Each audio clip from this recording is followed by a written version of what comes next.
அதாவது பொதுவா பெங்களூருக்கு டூர் வரவங்க கண்டிப்பா இந்த சர்ச் ஸ்ட்ரீட்டை ஒரு வாட்டியா சுத்தி பார்க்க வருவாங்க.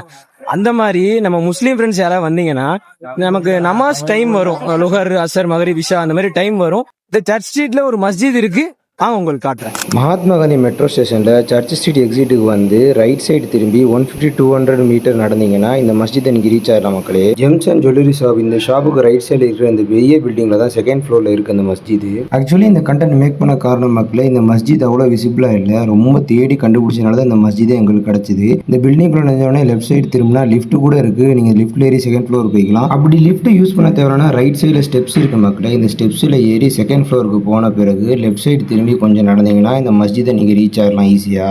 ஆக்சுவலி இந்த மஸ்ஜிது பார்த்தீங்கன்னா மாஷாஅல்லாஹ் குட்டியாக நம்ம நமாஸ் பண்ணுறதுக்கு ஏற்ற மாதிரி கம்ஃபர்டபுளாக தான் கட்டி வச்சிருக்காங்க. ஸோ இந்த சைடு வரவங்க இதை யூஸ் பண்ணிக்கோங்க மக்களே. இந்த மஸ்ஜிது அவ்வளோ ஈஸியா கண்ணில் படுற மாதிரி இல்லை. என்னோட ஃப்ரெண்டு ஒருத்தரே தேடி கண்டுபிடிச்சி இந்த மஸ்ஜிதை கண்டுபிடிச்சாரு. ஸோ ரொம்ப யூஸ்ஃபுல்லா இருக்கு. தெரியாதவங்க இதை யூஸ் பண்ணிக்கோங்க. நெக்ஸ்ட் வீடியோ பார்க்கலாம் மக்களே. Thank you all.